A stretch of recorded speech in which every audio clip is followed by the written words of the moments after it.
Mint is still $15 a month for premium wireless. And if you haven't made the switch yet, here are 15 reasons why you should. 1, it's $15 a month. 2, seriously, it's $15 a month. 3, no big contrast. 4, I use it. 5, my mom uses it. Are you playing me off? That's what's happening, right? Okay, give it a try at mintmobile.com/switch. Upfront payment of $45 for 3-month plan, $15 per month equivalent required. New customer offer first 3 months only. Then full price plan options available. Taxes and fees extra. See mintmobile.com.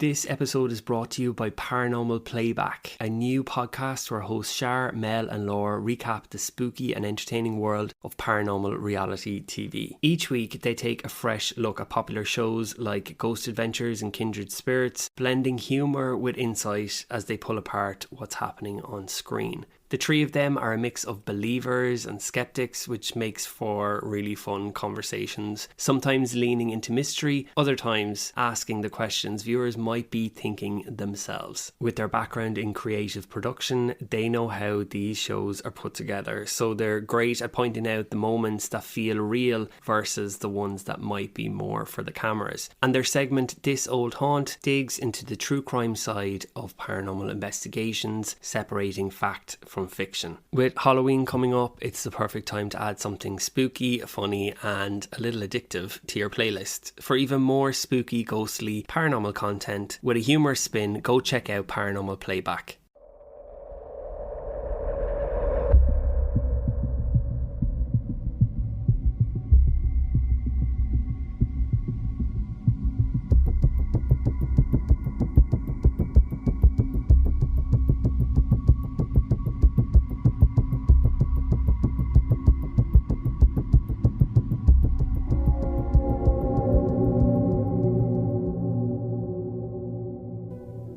Hello listeners and welcome back to Scary. I'm your host Will, and each week I narrate your real life paranormal experiences, stories that come directly from you, and sometimes we take a look at a few well-known cases along the way. A huge thank you as always to everyone supporting the show over on Patreon, and a special thank you to our new Patreon subscribers who are Mitz, Natalie Jane, Emily Brown, Kat Holmes and Francis Starkey. Thank you so much for signing up, and if this is something you're interested in, you can find the link in this episode's show notes, or you can simply go to patreon.com/scaryaparanormalpodcast, where you'll gain access to ad-free main episodes and exclusive scary episodes also. But now, let's get into our next experience.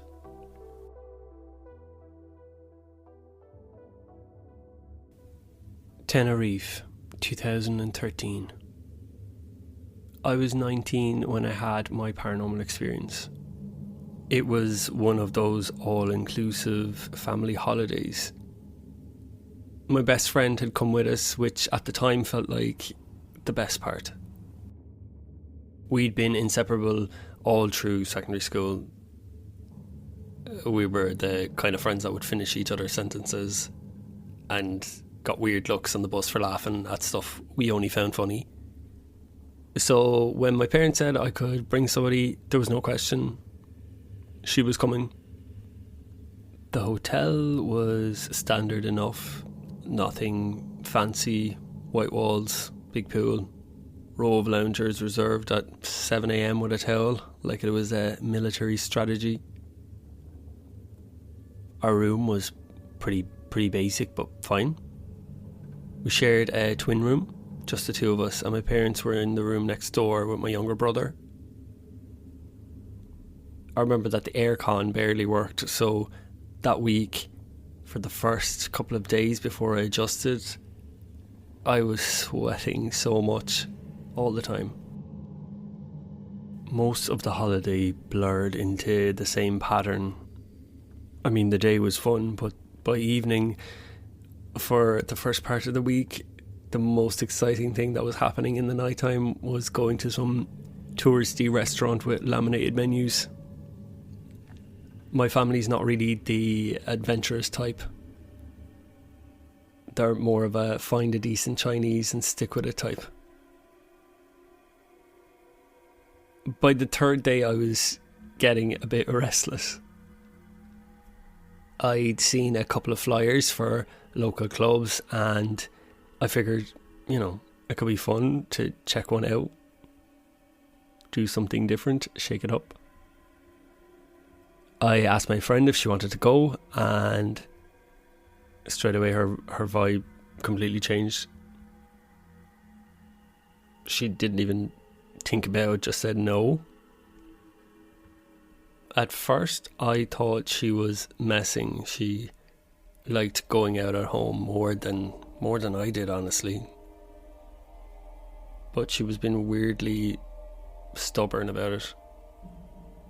She said she didn't feel like it, didn't want to get all dressed up in the heat, couldn't be bothered. I asked again later that afternoon and she snapped at me. We argued, by no means a big fight, but it put a weird atmosphere between us. The kind where you're both pretending nothing's wrong but everything feels off. She went to bed early that night, didn't say much, just put her headphones in and rolled over, and that was that. And that's when I decided to go out on my own. It was just after midnight when I left.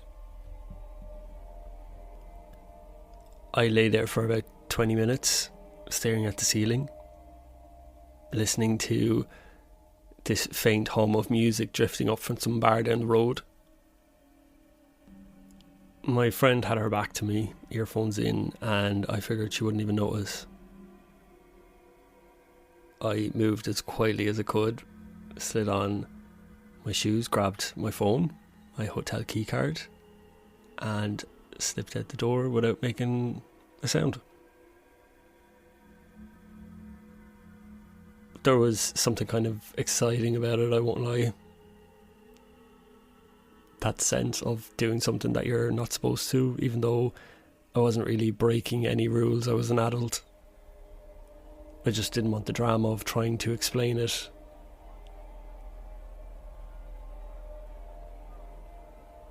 The air outside was still heavy with heat, even at that hour. The resort was quieter than I expected, mostly families, older couples. A few groups of younger people passed me on the footpath. I got a bit nervous at that point because I was on my own. These people were all in groups. I just followed the noise, figuring if I kept walking towards music I'd end up somewhere decent. The nightclub I ended up going to was a bit of a walk, probably 10 or 15 minutes from the hotel. It was one of those open front places on a corner. You could feel the bass in your chest before you could even see the entrance. I remember there being this neon sign around the door, but I can't remember for the life of me the name of the place. I don't even know if it's still there. Inside was pretty packed, but it was everything I wanted, just a bit of fun.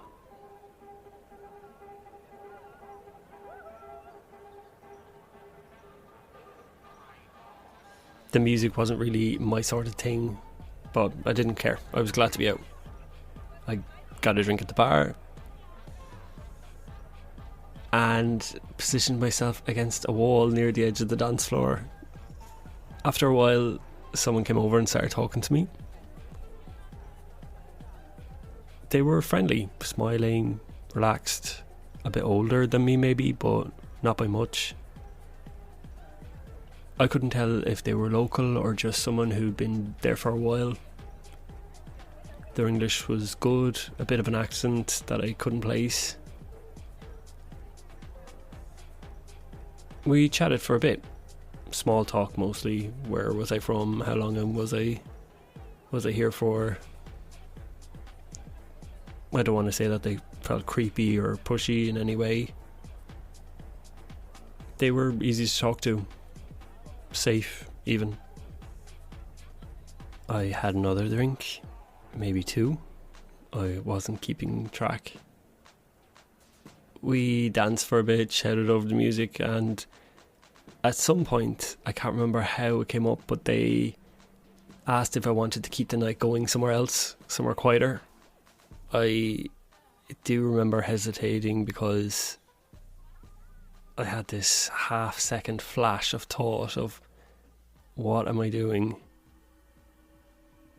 But I was buzzed and warm and caught in that holiday mindset where everything feels like a good story waiting to happen, so I said yes.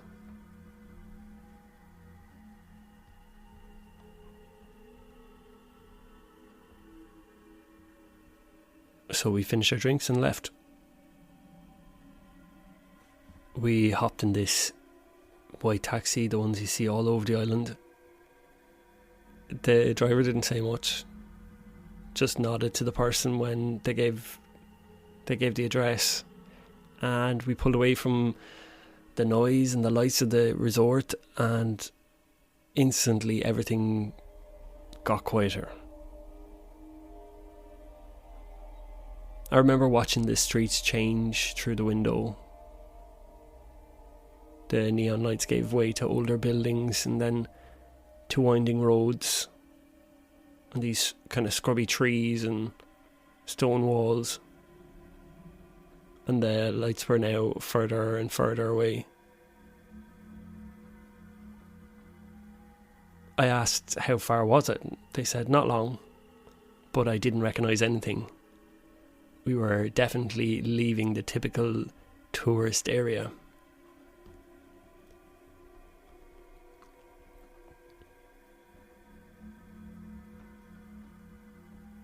I don't remember being scared, just more alert. Eventually we pulled up outside this low building on 2 stories. It looked a bit weathered. It wasn't run down, just very lived in. There weren't many buildings close by. It was definitely giving a feeling of being on the outskirts of somewhere, not quite the countryside, not quite the city or resort either.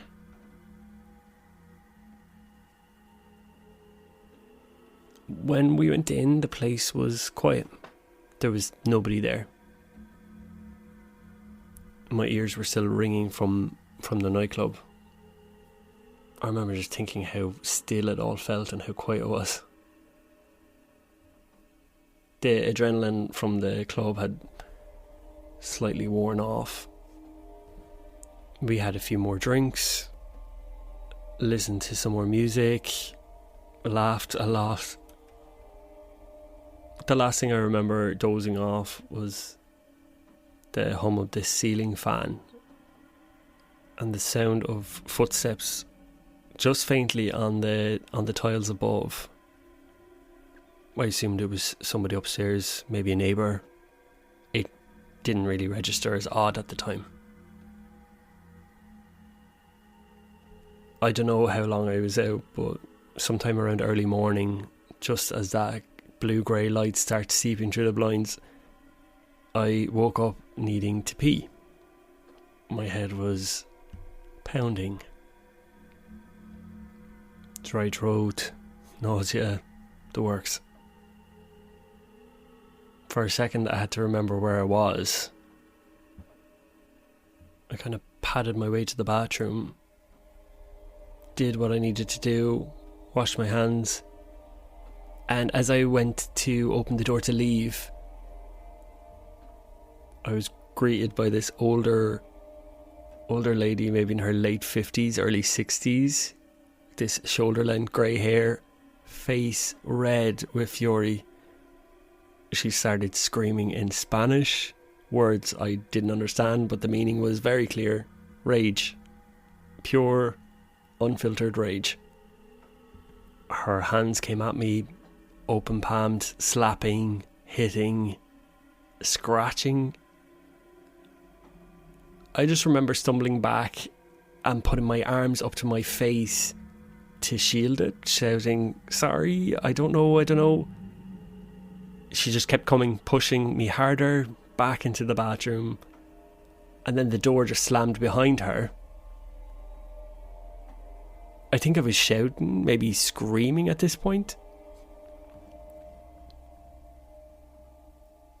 A few seconds later, the person that I met in the club burst in,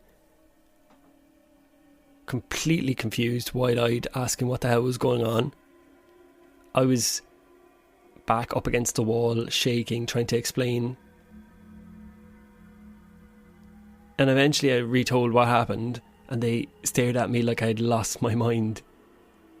And eventually said, "What woman? I live here alone."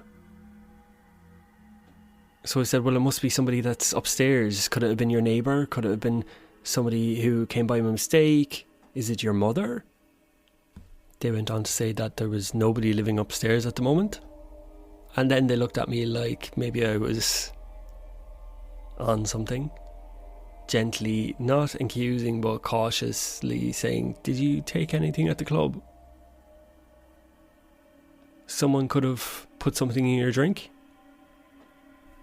I shook my head. I was sure that nobody had put anything into my drink. I mean, I felt completely fine leaving and remembered everything up until going to sleep. I had had a couple of drinks, but I'd often drank a lot more than that on a night out. Nothing that would make me hallucinate a full-on assault in a bathroom. And the worst thing about all this is I could still feel the physical effects of my shoulders were aching from where this woman was slapping me, but I'd put my hands in front of my face, so all she could do was really hit me from either side. But when I looked down at my arms and shoulders and forearms, there was no mark.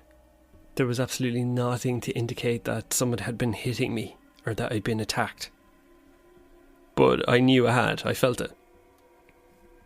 Her face, her rage, the sound of her voice, I couldn't get it out of my head. I couldn't tell you a single word that she said, but the tone was burnt into me.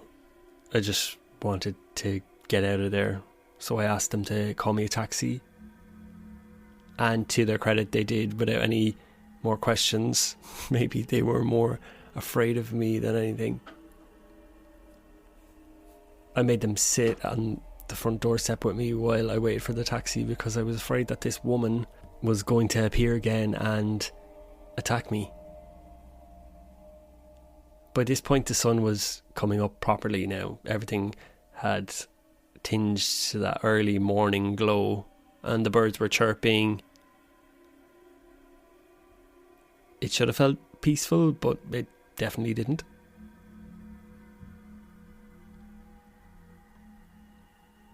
The taxi pulled up. I thanked them, got in, gave the driver the name of the hotel, and I sat in silence the whole way back.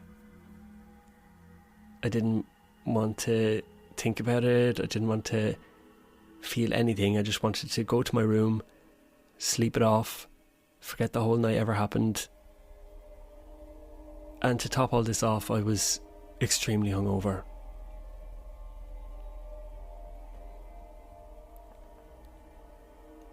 I got back just before 7, I think. The resort was starting to stir a little bit. There were some older couples already out on their balconies having coffee, and there was some staff setting up loungers by the pool. I just kept my head down and walked fast. When I got back to the room, my friend was still asleep.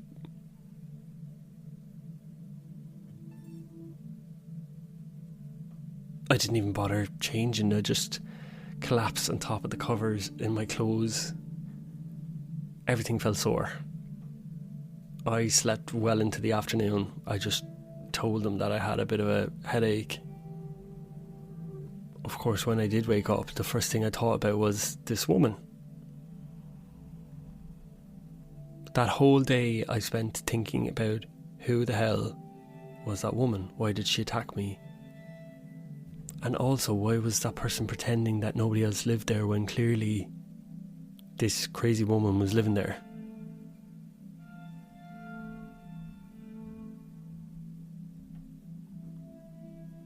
That night, everything felt almost normal again. I'd eaten something, swam a bit during the day, had a bit of a laugh. My friend had started to thaw a little bit and was even suggesting that we go out for a few drinks. I still hadn't told her. At around 11:30, I got ready for bed. Family were next door watching TV. My friend was on her phone. I decided to have a shower. I remember thinking it felt so good. The water on my back. Stayed there a little bit longer than I needed to, and eventually stepped out, toweled off,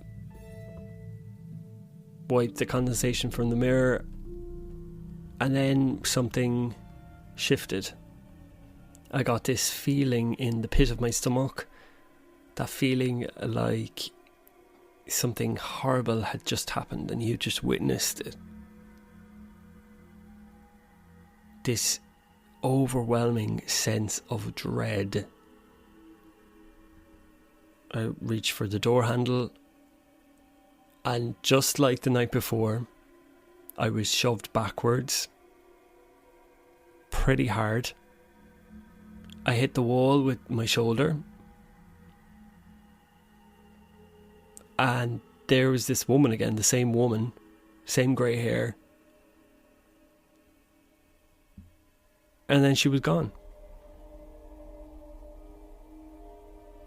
I was screaming at this point, and eventually I was able to burst the door open. My friend was standing at the other end. My friend was standing at the other side, shouting in, asking me was I okay. We sat on the bed for ages afterwards. I eventually told her everything. I told her how I'd seen this woman twice. I showed her my arm. I had 3 scratches running down my arm from my elbow to my wrist. I told her how I had snuck out the night before, everything that happened, how this woman was in this apartment and then she disappeared and now she was here again. She said she believed me, and thank God she did, because I don't know if I would have believed her, to be honest with you. For the rest of the holiday, I showered and used the bathroom with the door open and made sure that my friend was just outside, because I was terrified of this happening to me again. It didn't happen again. There was no more attacks. I never saw that old woman again. For the rest of the holiday, everything went by pretty eventful. Even now, more than a decade later, I don't know what it was. A ghost, some kind of attachment, a warning or punishment, I don't know. I just know what happened, and I've never really felt safe in a bathroom with the door locked since, so I just don't lock the door. Thank you to Maeve-Ann for sending in your paranormal experience. And don't forget, if you have your own paranormal encounter that you'd like me to narrate on the show, you can send it to scaryaparanormalpodcast@gmail.com, and it just might get made into a future episode. Thank you so much for listening, and don't forget to hit that follow button wherever you listen to the podcast so you don't miss a future episode. Make sure you're following on socials. You can find all the links in this episode's show notes to take you to the relevant platform. I'll be back on Sunday with a Patreon exclusive episode. If not, you'll catch me next Wednesday for another main episode. Thank you for listening, and join me next time for another episode of Scary.